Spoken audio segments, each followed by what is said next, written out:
परसों की क्लास में आपको समझाए थे कि गॉस प्रमेय ये जो चैप्टर है इसको पढ़ने के लिए कौन कौन से टॉपिक पढ़ने हैं।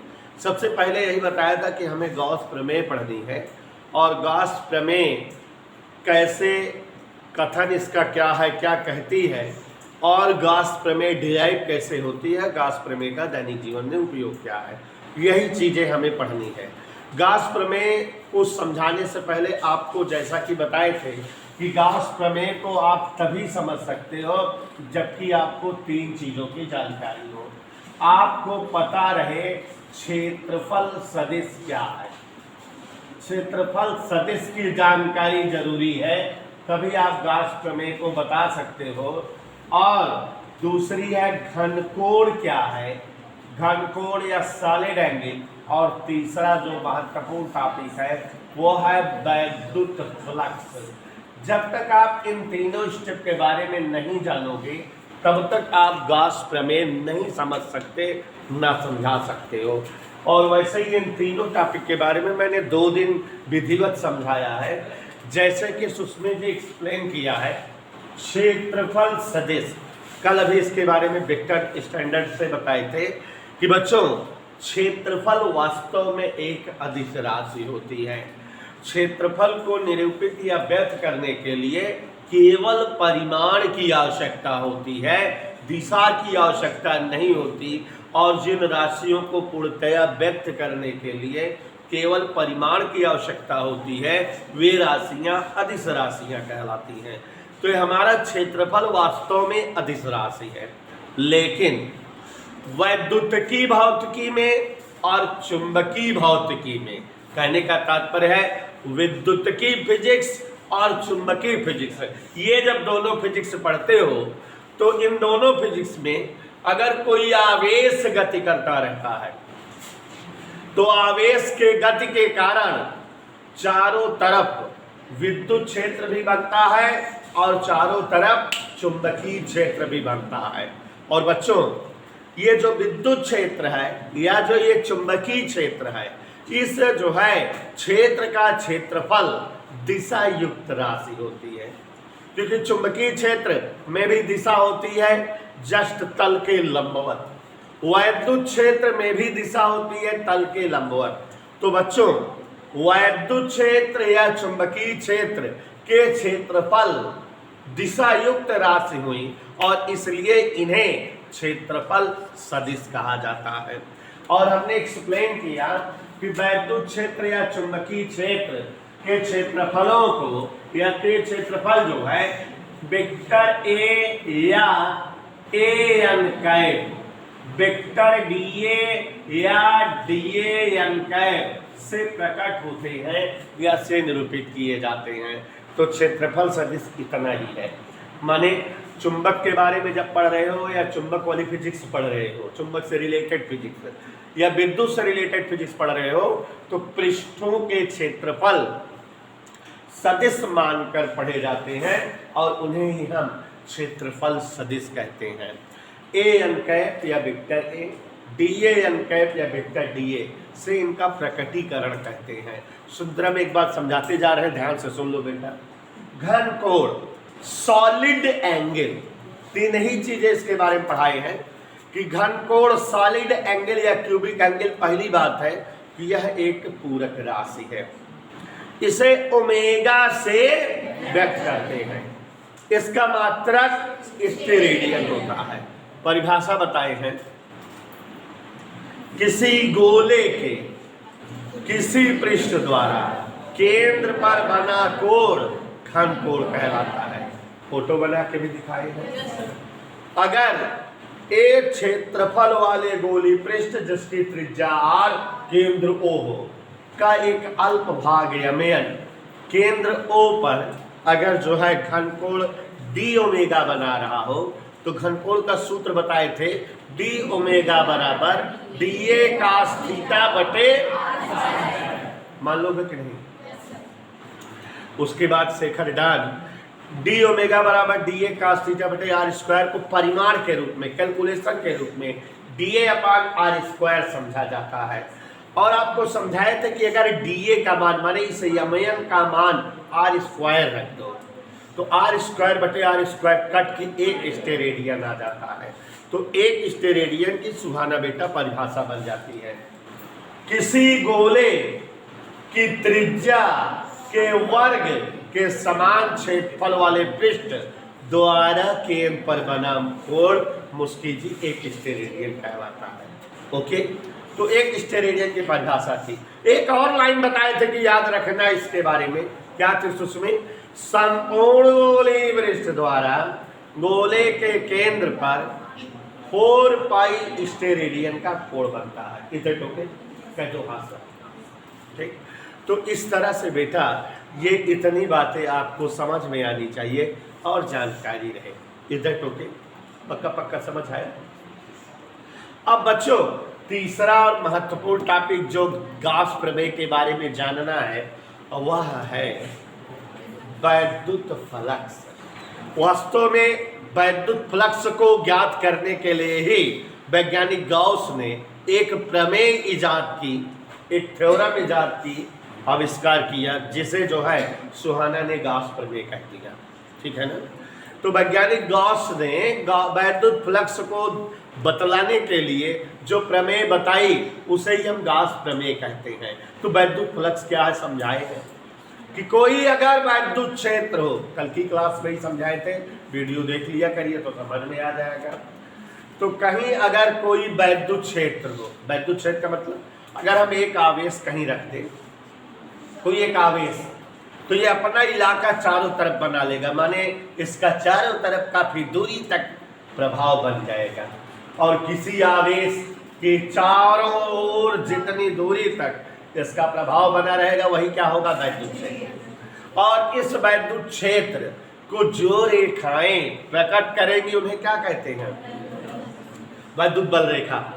आपको बताए हैं कि अगर इस वैद्युत क्षेत्र में कोई एक पृष्ठ की कल्पना करो, एक प्लाट खरीद ले अपन, और उसी जितनी वैद्युत बल रेखा लंबवत गुजरे गिन ले होगा, वही कहा जाता है वैद्युत फ्लक्स। तो वैद्युत क्षेत्र में स्थित काल्पनिक पृष्ठ से होकर लंबवत गुजरने वाली वैद्युत बल रेखाओं की संख्या वैद्युत फ्लक्स कहलाती है। जैसे फोटो देखो, अगर अभी ई तीव्रता का एक वैद्युत क्षेत्र हो भौगोलिक, माने यहाँ कोई आवेश धरा है सुने, और यहाँ चारों तरफ क्या बन गया है, वैद्युत क्षेत्र। और अगर इस वैद्युत क्षेत्र में कल्पना करें कि यह कोई एक इलाका या पृष्ठ है हमारा, ये इस तरह से कोई एक इतना प्लाट हम खरीद ले, एक क्षेत्रफल मान लिया वेक्टर डी, ए क्षेत्रफल सदिश। अगर विद्युत और चुंबक न पढ़त रहा तो क्षेत्रफल कहा, अब विद्युत और चुंबक की कहानी पढ़त रहा तो क्षेत्रफल सदिश कहा। कहा इसकी बताए दे नहीं कि विद्युत के केस में और चुंबक के केस में हमेशा क्षेत्रफल सदिश के रूप में रहा था। इधर ओके। तो ई तीव्रता का क्या है, वैद्युत क्षेत्र। और इस वैद्युत क्षेत्र में कल्पना कर रहे हैं कोई एक क्या बना हुआ है, काल्पनिक पृष्ठ। सुष्मी जी इस पृष्ठ से लंबवत जितनी वैद्युत बल रेखाएं गुजरती हैं, पास होती हैं, उन्हीं संख्या को, उसे गिनती को वैद्युत फ्लक्स कहते हैं। फाई सफिक्स ई से लिखते हैं। और अगर अल्प पृष्ठ हो तो d phi suffix E, electric flux है, वैद्युत फ्लक्स है। ऐसे ही तो कल बताए थे, तो उसमें आए नहीं तो इसलिए रिवाइज करते रहे हैं। तो अगर ई तीव्रता के वैद्युत क्षेत्र में कोई एक डीए क्षेत्रफल सदिश वाला काल्पनिक पृष्ठ हो और उससे वैद्युत बल रेखाएं लंबवत गुजर रही हो, उन्हीं गिनती को, उन्हीं संख्या को हम क्या कहते हैं बेटा, वैद्युत फ्लक्स। तो आप लोग कैसे बताओगे, कैसे बताओगे आप लोग, याद कर लीजिए कैसे बताओगे। किसी वैद्युत क्षेत्र में स्थित काल्पनिक पृष्ठ से लंबवत होकर गुजरने वाली वैद्युत बल रेखाओं की संख्या वैद्युत फ्लक्स कहलाती है। यही तो परिभाषा मेंटेन हुई थी।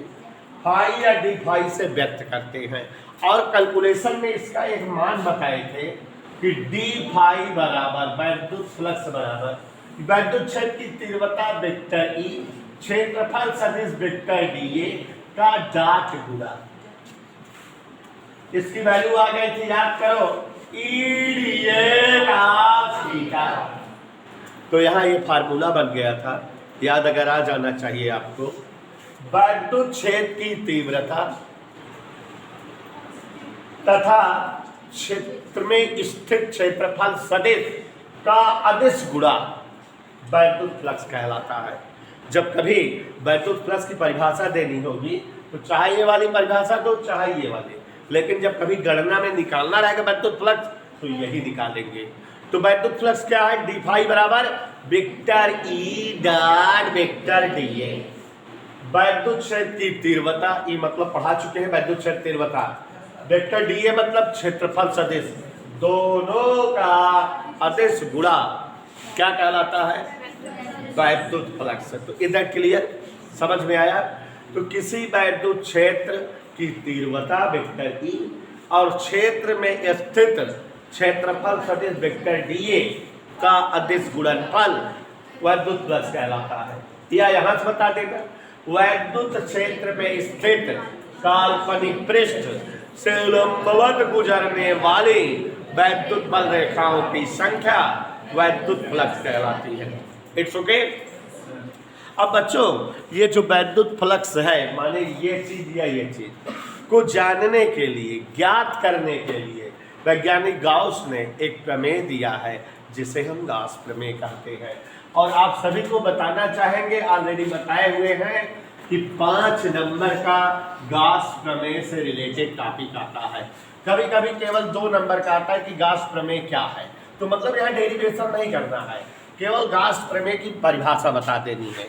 और कभी कभी कहता है कि गाउस प्रमेय से क्या समझते हो, स्थापित करिए, व्युत्पत्ति दीजिए। तो गाउस प्रमेय क्या है और गाउस प्रमेय को डिफाइन करना, डिराइव करना। तो पहले बताऊं मैं आपको गाउस प्रमेय क्या है और फिर उसके बाद इसको डिराइव करके दिखाता हूं। तो देखो जरा वंशिका जी, गाउस प्रमेय क्या है। सबसे पहली बात बताया बेटा कि किसी पृष्ठ से संबद्ध वैद्युत फ्लक्स को ज्ञात करने के लिए ही गाउस प्रमेय बनी है। माने गाउस ने वैद्युत फ्लक्स को ज्ञात करने के लिए, पता लगाने के लिए जो प्रमेय दिया वही प्रमेय क्या कहलाती है, मतलब वैज्ञानिक गाउस द्वारा पृष्ठों से संबद्ध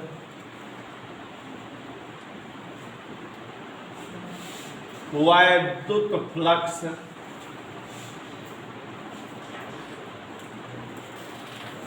को ज्ञात करने हेतु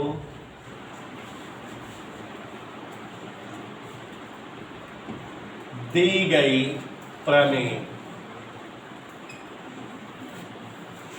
एक लाइन तो ऐसे बता सकते हो कि एक ऐसी प्रमेय जिसके द्वारा किसी पृष्ठ से संबद्ध वैद्युत फ्लक्स ज्ञात किया जाए। अब बच्चों वैद्युत फ्लक्स के बारे में आपको बता चुके हैं, तो इसलिए आप समझ रहे हो वैद्युत फ्लक्स क्या है। वैद्युत फ्लक्स मतलब किसी पृष्ठ से लंबवत गुजरने वाली वैद्युत बल रेखाओं की संख्या। तो किसी पृष्ठ का जो वैद्युत फ्लक्स है उसे ज्ञात करने के लिए जो प्रमेय दी गई है गाउस के द्वारा, उसे ही हम गाउस प्रमेय कहते हैं। माने गाउस प्रमेय के द्वारा वैद्युत फ्लक्स की गणना की जाती है या वैद्युत फ्लक्स प्राप्त होता है।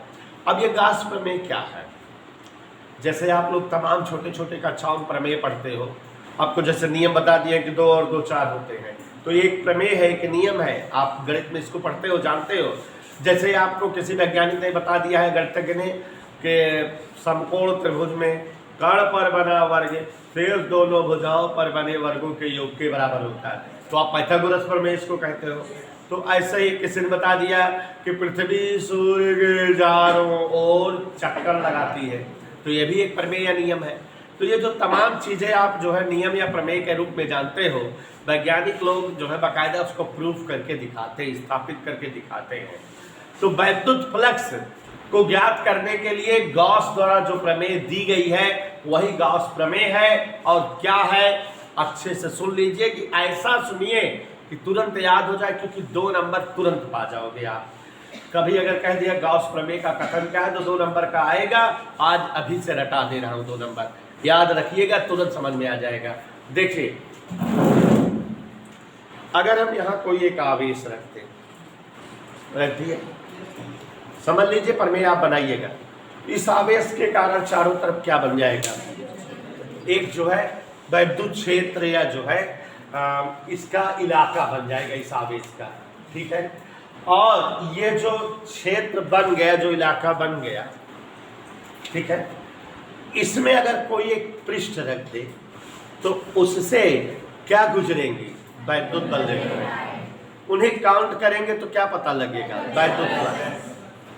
तो वैज्ञानिक गॉस ने बताया कि अगर कोई एक बंद पृष्ठ हो, ध्यान से समझो, माने कोई एक ऐसा पृष्ठ हो जो चौतरफा चारों तरफ से बंद हो, बाउंड्री वॉल लगी हो जिसमें, और उससे जो गुजरने वाला वैद्युत फ्लक्स है, कौन बता रहा है ये, गॉस। किसी बंद पृष्ठ से संबद्ध वैद्युत फ्लक्स, संपूर्ण वैद्युत फ्लक्स, वहां जो आप आवेश रखे हो उस आवेश का 1/ε0 गुना होता है। ये कौन बता रहे हैं, एक बार फिर से। जैसे अगर कहीं एक आवेश रख दोगे तो यहाँ चारों तरफ क्या बन जाएगा, पक्का। इस क्षेत्र में अगर कोई एक पृष्ठ बनाओ, कैसा पृष्ठ, बंद, उस पृष्ठ से गुजरने वाले वैद्युत बल रेखाओं की संख्या को क्या कहोगे, और अगर उस वैद्युत फ्लक्स को निकाला जाए तो गौसुआ ने बताया कि हमेशा वैद्युत फ्लक्स, चाहे छोटे पृष्ठ रहा, चाहे बड़ा के, चाहे हवा में रहा, चाहे तेल में, चाहे जहां रहा है, लेकिन उस पृष्ठ से संबद्ध वैद्युत फ्लक्स हमेशा वहां उपस्थित आवेश का 1/ε गुना होता है। हमारी बात को बताओ अंकित, हम क्या कह रहे हैं, खड़े हो। किसी बंद पृष्ठ से होकर गुजरने वाला वैद्युत फ्लक्स, वहां पर उपस्थित आवेश का कितना गुना होता है, 1/ε0 गुना होता है। बैठ जाओ, तुम बताओ। किसी बंद पृष्ठ से संबद्ध संपूर्ण वैद्युत फ्लक्स उपस्थित आवेश का 1/ε गुना होता है। यही बात तो भाई, किसको निकाल रहे हैं हम, वैद्युत फ्लक्स, और किसके पदों में आ रहा है, आवेश के पदों में। आवेश के कितने गुना आ रहा है, अनुज। किसी बंद पृष्ठ से संबद्ध वैद्युत फ्लक्स उपस्थित आवेश का 1/ε0 गुना होता है। लैंग्वेज में लिख दे, बैठ जाओ। इस बात को आप लोग समझो, हम क्या पता लगा रहे हैं, वैद्युत फ्लक्स। कहां का वैद्युत फ्लक्स, किसी बंद पृष्ठ, ध्यान दीजिएगा, बंद पृष्ठ से संबद्ध, माने उससे गुजरने वाला संपूर्ण वैद्युत फ्लक्स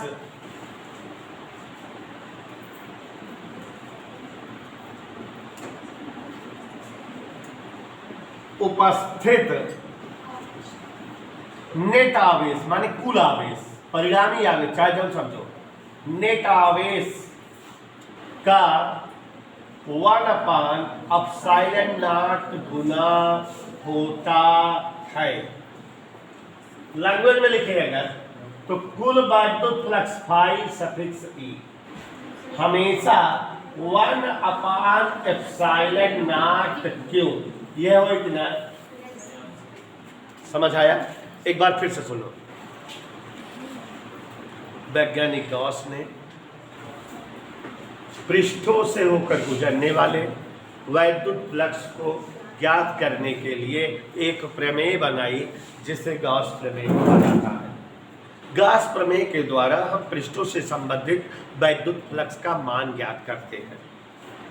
और एक बात बताएं कि किसी पृष्ठ से होकर गुजरने वाला वैद्युत फ्लक्स हमेशा नेट आवेश का कितने गुना होता है, तो गॉस प्रमेय किसके बारे में है? वैद्युत फ्लक्स के बारे में। और गॉस प्रमेय क्या कह रही? वैद्युत फ्लक्स हमेशा कितना होता है? 1/ε0 गुना किसका? याद हो गया? यही इतना गॉस प्रमेय है। यही चीज क्या है? यही इतना याद रखोगे क्या नंबर बन जाएगा। कठिन तो नहीं है, एक बार फिर से जान लीजिए। वैज्ञानिक गॉस के द्वारा पृष्ठों से संबंधित वैद्युत फ्लक्स को प्राप्त करने के लिए एक प्रमेय दी गई जिसे गॉस प्रमेय कहते हैं। गॉस प्रमेय के अनुसार किसी पृष्ठ से बंद पृष्ठ से संबद्ध वैद्युत फ्लक्स उपस्थित कुल आवेश का, नेट आवेश का 1/ε0 गुना होता है। ये सूत्र याद करेगा। गॉस प्रमेय सूत्र वैद्युत फ्लक्स फाई सफिक्स ई बराबर 1/ε0 इंटू क्यू, माने कुल आवेश का 1/ε0 गुना। याद रहेगा कि नहीं? कठिन तो नहीं है, समझ में आ रहा है तो याद हो गया कि नहीं? किसी बंद पृष्ठ से संबद्ध संपूर्ण वैद्युत फ्लक्स उपस्थित नेट आवेश का 1/ε0 गुना होता है। यही क्या है? गॉस प्रमेय। याद हो गया कि नहीं बच्चों? अगर याद हो गया हो तो इसको हम लोग डिराइव करेंगे, उसको डेरिवेशन करके दिखाएंगे, इसको सिद्ध करके, तो 5 नंबर कंटेस्ट हो जाएगा। अभी केवल 2 नंबर हुआ है, तो समझ में आ गया डोली डोली। किसी बंद पृष्ठ से संबद्ध संपूर्ण वैद्युत फ्लक्स उपस्थित नेट आवेश का 1/ε0 गुना होता है। देखो बेटा, ये हम लोग फिजिक्स पढ़ रहे हैं, इतिहास भूगोल तो आना कि एकरे बाद का भा रावण के मारे राम के मारे, तो इंटरेस्ट बना है। यहाँ तो चल पटांग शब्द रही, जबरदस्ती इंटरेस्ट बनावे पड़े। तो चलो हंसिका जी गॉस प्रमेय डिराइव करके दिखाते हैं। गॉस प्रमेय किसके लिए है? वैद्युत फ्लक्स के लिए। वैद्युत फ्लक्स किसका है? बंद पृष्ठ का। तो माने हमें एक बंद पृष्ठ की जरूरत है, और वो पृष्ठ कहाँ रहना चाहिए? वैद्युत क्षेत्र में। तो माने हमको किसकी जरूरत है? वैद्युत क्षेत्र कैसे बनाएंगे? आवेश रख करके। बात समझ में आ रही है? ध्यान से देखो, गॉस प्रमेय क्या बताएगी? वैद्युत फ्लक्स किसका? किसी बंद पृष्ठ का। माने बंद पृष्ठ होना चाहिए, कहाँ होना चाहिए? वैद्युत क्षेत्र कैसे बनाए? तो मान लेते हैं कहीं कोई एक आवेश Q कूलाम का रखा हुआ है, और इस आवेश के कारण चारों ओर क्या बना है? और इस वैद्युत क्षेत्र में किसकी कल्पना करेंगे? बंद पृष्ठ। और उससे होकर गुजरने वाला क्या निकालेंगे? और वो कितना आना चाहिए? डेरिवेशन हो जाएगा ना? ठीक है, तो चलिए यहाँ देखिए जरा, सारे बच्चे ध्यान देंगे। मान लेते हैं स्थान O पर Q कूलाम का एक आवेश रखा है। माना बात समझ में आ जानी चाहिए कि हमको गॉस प्रमेय ये डेरिवेशन करना है। क्या क्या करना है पहले ही बता दिए कि जानते रहो पहले से ही कि ये चीजें हमको शामिल करनी है। पहले जो है एक स्थान O है, उस स्थान पर क्या धर दिए? जो बोलो समृद्धि आवेश है। कोई एक आवेश रख दिए Q कूलाम का स्थान होकर। अब इसने क्या प्रकट कर देना है? चारों तरफ सुंदरम जी की तीव्रता का वैद्युत क्षेत्र बन गया, जिसे वैद्युत बल रेखा द्वारा प्रदर्शित करेंगे। माने एक वैद्युत बल रेखा ऐसे जात हो, एक ऐसे जात हो, ऐसे ऐसे कैसे कैसे कैसे कैसे ढेर सारी वैद्युत बल रेखा हुई है।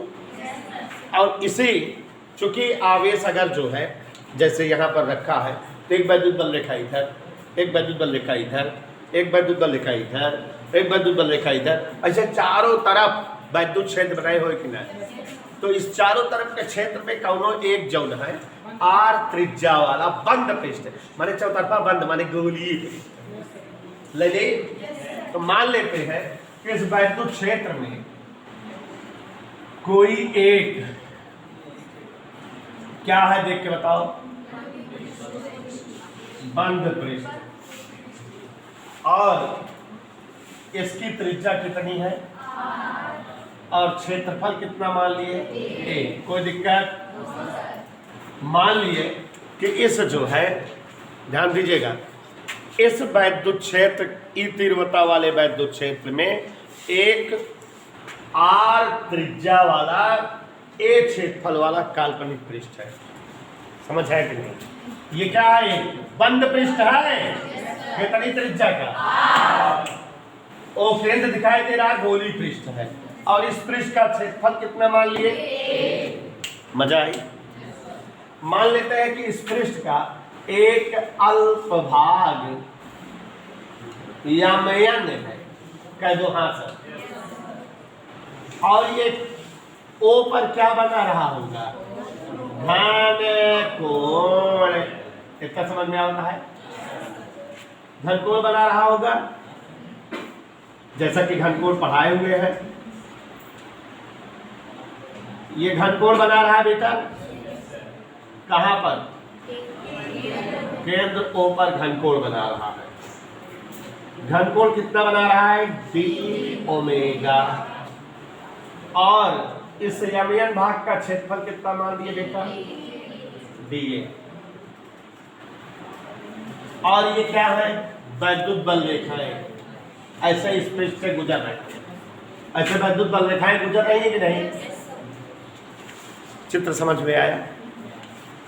स्थानों पर कूलाम का एक क्या रखा है? इस आवेश के कारण चारों तरफ ई तीव्रता का,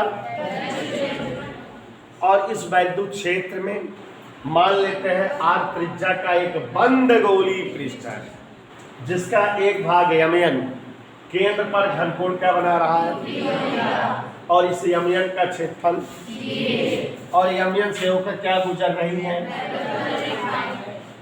इन्हें गिन लेंगे वैद्युत फ्लक्स आ जाएगा ना। अच्छा, एक चीज और बेटा, अगर इस घनकोण का मान जानना चाहे तो हमको पता लग चुकी है, डी ओमेगा बराबर डी ए cos थीटा अपान, पता लग चुकी है कि नहीं? डी ओमेगा बराबर क्या है? अगर हम कहें कि यमयन से होकर गुजरने वाला वैद्युत फ्लक्स बताओ, माने इससे जो वैद्युत फ्लक्स गुजर रहा बताओ, कहां से गुजरने वाला? तो यमयन से गुजरने वाला वैद्युत फ्लक्स माने डी फाई सफिक्स ई हम पूछ रहे हैं। नहीं समझे? इतने से ये जो वैद्युत बल रेखाएं गुजर रही हैं, इससे जो वैद्युत फ्लक्स बन रहा है, अगर हम कहें इसे बताओ, माने यमयन से होकर गुजरने वाला वैद्युत फ्लक्स बताओ, माने डी फाई पूछ रहे हैं। आप जानते हो वैद्युत फ्लक्स की परिभाषा है वैद्युत क्षेत्र की तीव्रता और क्षेत्रफल सदिश का अदिश गुणा, माने इसकी वैल्यू आएगी ई डी ए cos थीटा। मजा आया? या इसको हम ऐसे भी लिख सकते हैं, vector E dot vector D A, ऐसे भी तो बता सकते हैं। वेक्टर ई डॉट डी ए ऐसे लिखा रहने दिए, वेक्टर ई डॉट डी ए। इसको हम जो है आगे चाहे तो अगली लाइन से ई डी ए cos थीटा लिख सकते हैं। ये कहाँ का वैद्युत फ्लक्स आया? यमयन से अल्प भाग से गुजरने वाला वैद्युत फ्लक्स आ गया। ठीक है, आपको बेटा फिजिक्स पढ़ाए हुए हैं तो पीछे भी कहीं बताए हैं कि जैसे हमारे पूरे शरीर के एक छोटे से टुकड़े का द्रव्यमान डीएम हो, माने पूरे शरीर के एक टुकड़े का द्रव्यमान डीएम हो, तो उसके आगे ऐसे चिन्ह बना दो, इसको कहते हैं इंटीग्रेशन, या ये ऐसे चिन्ह बना दो, इसको कहते हैं सिग्मा। दोनों में से कोई चिन्ह बना दो तो इसका मतलब हो जाता है कि हमारे शरीर में इतने बड़े जितने टुकड़े हैं सबके द्रव्यमानों का जोड़, माने पूरे शरीर का द्रव्यमान। इंटीग्रेशन चिन्ह का मतलब यही होता है। फिर से बताऊं क्या कह रहा हूं कि जैसे हमारे शरीर के एक टुकड़े का द्रव्यमान, एक पूटी का द्रव्यमान डीएम हो, इंटीग्रेशन चिन्ह का मतलब होता है कि पूरे शरीर में जितने टुकड़े ऐसे बन रहे हो सबके द्रव्यमानों का संपूर्ण योग, माने पूरे शरीर का द्रव्यमान। तो देखो यहाँ अल्प पृष्ठ यमयन का वैद्युत फ्लक्स क्या है? D phi. तो इस तरह से यहाँ ढेर सारे पृष्ठ बनेंगे कि नहीं? सारे पृष्ठों का वैद्युत फ्लक्स जोड़ देंगे तो किसका वैद्युत फ्लक्स आ जाएगा? पूरे पृष्ठ का आ जाएगा कि नहीं? तो माने अगर हम कहें संपूर्ण पृष्ठ का वैद्युत फ्लक्स बताओ, तो मतलब ये जो अल्प पृष्ठ का वैद्युत फ्लक्स आया है इसी का क्या कर दे? इंटीग्रेशन करते हैं। माने इस तरह से जितने पृष्ठ बन रहे हो सभी के वैद्युत फलकों का योग, फ्लक्सों का योग। इधर क्लियर। और यहाँ ऐसे चिन्ह बना दिया जाता है, इसको कहते हैं क्लोज्ड इंटीग्रेशन, माने बंद पृष्ठ का जो है वैद्युत फ्लक्स है। ये कौन सा चिन्ह है? बंद पृष्ठ, क्लोज पृष्ठ का इंटीग्रेशन। बात समझ में आई? अब आगे देखो, मान रखेंगे डी फाई का मान क्या है? ई डी ए cos थीटा। यहां तक मजा आई कि नहीं सबको? और आगे ई का मान तो पीछे पाठ में पढ़ाए हैं, क्या होता है ई का मान? 1/4 pi epsilon naught q upon E का मान रखते कह दो तो closed integration 1/4 pi epsilon naught q upon r square d A cos theta. मजा इतना ही है बस। 1/4 pi epsilon naught into q बाहर कह दी, close integration d A cos theta बटे आर स्क्वायर। यहां तक समझ में आ सबको? नवनीत सोच बताओ, ये सूत्र कहीं देखे हो? किसका सूत्र है ये? डी ओमेगा का भी कल ही पढ़ाए थे, यही है। डी ओमेगा लिख सकते हैं इस पूरे को, तो मतलब फाई बराबर आ रहा है 1/4 pi epsilon naught Q into closed integration D omega. यही आ रहा है नहीं? कह दो यही आ रहा है। आगे बढ़ो, 1/4 pi epsilon naught Q into, देखा क्या लिखा था? Close integration D omega. इस चिन्ह का मतलब संपूर्ण बंद पृष्ठ का। डी ओमेगा माने घनकोण, डी ओमेगा है तो अल्प पृष्ठ का घनकोण, लेकिन सिग्मा इंटीग्रेशन लग गया है तो संपूर्ण पृष्ठ का घनकोण।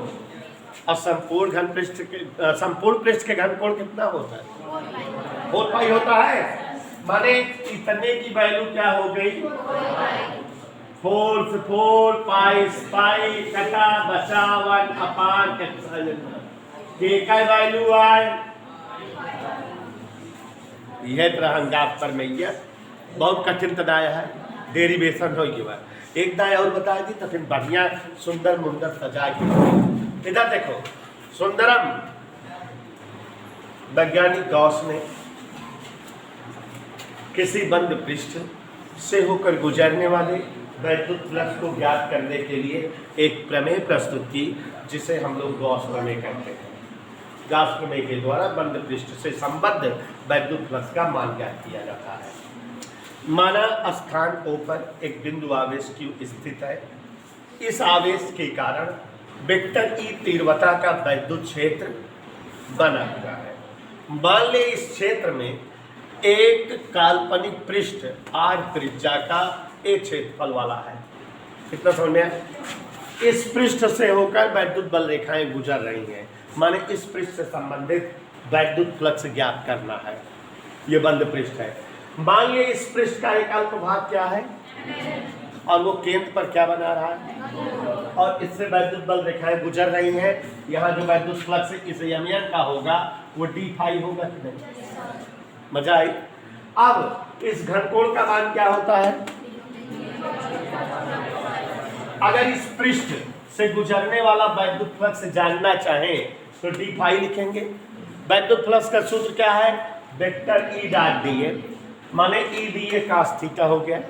और बच्चों ये हमें पता लग गया यमयन से होकर गुजरने वाला वैद्युत फ्लक्स, हमको संपूर्ण बंद पृष्ठ से गुजरने वाला वैद्युत फ्लक्स निकालना है। तो विज्ञान में एक शब्द है कि जब थोड़ी चीज पता रहे इंटीग्रेशन कर दो तो संपूर्ण चीज आ जाती है। तो ये अल्प पृष्ठ का वैद्युत फ्लक्स डी फाई है, इसका इंटीग्रेशन कर दें तो संपूर्ण पृष्ठ का वैद्युत फ्लक्स आ जाएगा कि नहीं? बोलो हाँ। तो संपूर्ण बंद पृष्ठ से संबद्ध वैद्युत फ्लक्स फाई बराबर close integration d phi. D phi का मान E d A cos theta, E का मान 1/4 pi epsilon naught q upon r square धर दिए, कांस्टेंट बाहर कर दिए। डी ए cos थीटा बटे r स्क्वायर किसका मान है? माने क्लोज इंटीग्रेशन डी ओमेगा। मतलब इस संपूर्ण पृष्ठ का घनकोण और संपूर्ण घनकोण मतलब ओमेगा। ओमेगा माने गोलीय पृष्ठ का घनकोण हम जानते हैं, पढ़ाए हुए हैं, 4 पाई। 4 पाई कट गया तो किसी बंद पृष्ठ से संबद्ध संपूर्ण वैद्युत फ्लक्स उपस्थित आवेश Q का 1/ε0 गुना होता है। यही गॉस प्रमेय है और इसी को हम हमेशा हर जगह यूज करेंगे, क्योंकि हमने आपको पढ़ाया हुआ है गॉस प्रमेय का कुल 3 प्रयोग है। वैद्युत क्षेत्र की तीव्रता ज्ञात करना, वैद्युत विभव ज्ञात करना, कूलाम नियम का सत्यापन करना। तो बात समझ में आई बेटा? बात समझ में आई? तो थोड़ा इसी को लैंग्वेज में सुसज्जित तरीके से बता दे तो ज्यादा मजेदार। एक बार और बता दे। सुंदर समझ में आया बेटा? सभी को समझ आया? कोई दिक्कत, असुविधा, समस्या, परेशानी, हैरानी, टेंशन? ध्यान दीजिएगा। स्थान O पर Q कूलाम का एक आवेश रख दिए। इस आवेश के कारण वेक्टर E तीव्रता का वैद्युत क्षेत्र बना। इस वैद्युत क्षेत्र में मान लिए R त्रिज्या का एक बंद गोलीय पृष्ठ है। हम चाहे तो ऐसे दिखा सकते हैं कि ऐसे बहुत सारी वैद्युत बल रेखाएं ऐसे गुजर रही हैं और इस पृष्ठ की त्रिज्या कितनी मान लिए? R। इधर ओके। पृष्ठ का क्षेत्रफल कितना है? A। दिखाई दे रहा है। और इस पृष्ठ का एक अल्प भाग कल्पना कर रहे हैं क्या? MN। और ये जो है केंद्र O पर क्या बनाएगा बेटा?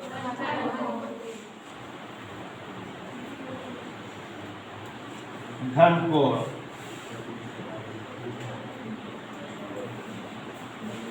थोड़ा लगे गोली पृष्ठ है।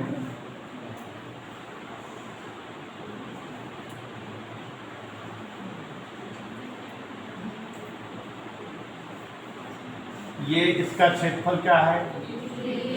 ये वैद्युत बल रेखाएं इस पृष्ठ से होकर गुजर रही हैं।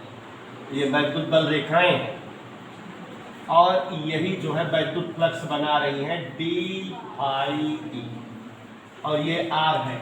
यहाँ इसका वेक्टर सदिश कैट माने क्षेत्रफल सदिश। यहाँ पर घनकोण क्या बन रहा है? जोर से बताओ। ऐसे वृत्त के रूप में बनाते घनकोण d ओमेगा। इधर क्लियर? चित्र समझ में आया? चित्र का मतलब क्या बताए कि माना Q कूलाम का एक बिंदु आवेश कहाँ रखा है? स्थान O पर स्थित है। चित्र दिखाई दे रहा है सबको? इस आवेश के कारण वैद्युत क्षेत्र तीव्रता E है और इस क्षेत्र में R त्रिज्या और एक क्षेत्रफल का एक काल्पनिक पृष्ठ है। इस पृष्ठ का अल्प भाग MN केंद्र पर घनकोण बना रहा है। काल्पनिक पृष्ठ के अल्प भाग MN द्वारा O पर बना घनकोण कितना बेटा? क्या सूत्र होता है?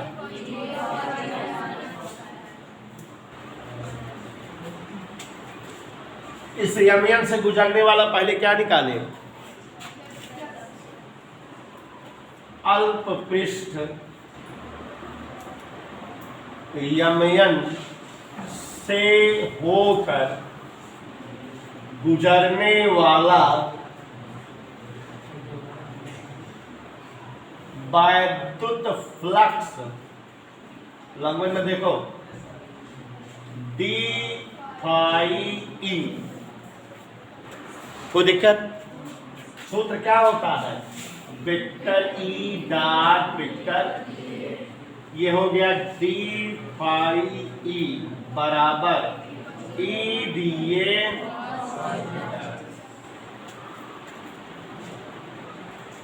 अतः संपूर्ण गोलीय पृष्ठ से होकर गुजरने वाला वैद्युत फ्लक्स फाई सफिक्स ई बराबर इंटीग्रेशन डी फाई। कोई दिक्कत? लेकिन हमें एक ऐसा पृष्ठ चाहिए अंध, इसलिए संपूर्ण बंद गोली पृष्ठ से होकर गुजरने वाला वैद्युत फ्लक्स क्लोज्ड इंटीग्रेशन। अब देखो close integration d phi E, close बना दिए माने बंद पृष्ठ। वैल्यू रखते बेटा closed integration EDA cos theta, d phi का वैल्यू रख दिए। ई का वैल्यू क्योंकि ई बराबर 1 अपान रख दे, नहीं बोल दो, वैल्यू रख दे रहे हैं। इसलिए close integration 1/4 pi epsilon naught Q अपान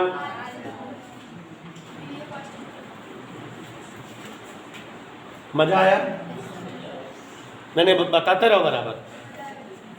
समझ आ रहा है बेटा? अब मतलब के पद इकट्ठा कर दे। इधर क्लियर? मतलब के पद इकट्ठा करने का मतलब है, ध्यान से देखो,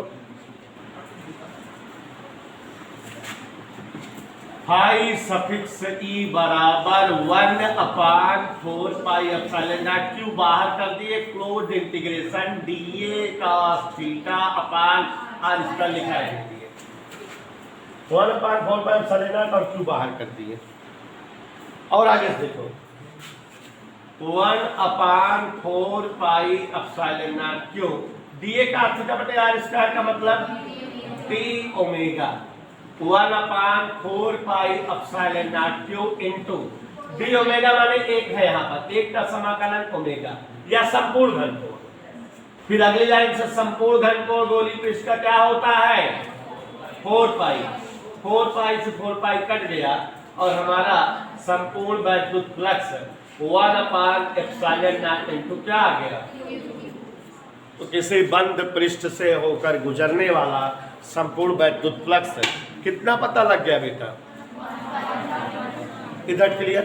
डेरिवेशन हो गया, समझ में आ गया सबको?